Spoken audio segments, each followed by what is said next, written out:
Hi, in front of me I have Realme Narzo 50A Prime, and I'm gonna show you how to change the screen timeout duration on this device.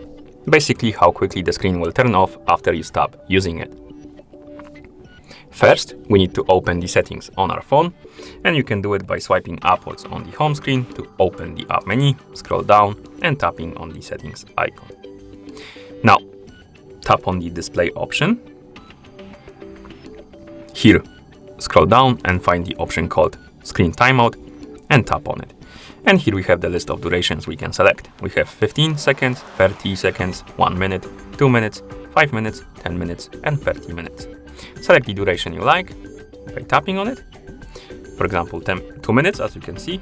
And now my screen will turn off after 2 minutes of an activity. Maybe that's too long, so I'm gonna switch it to 15 seconds just to show it how it works. So I selected 15 seconds, and now my screen should turn off after 15 seconds after not using it. So let's wait.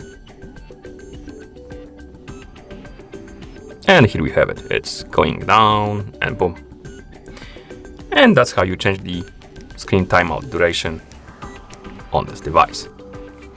Thank you for watching.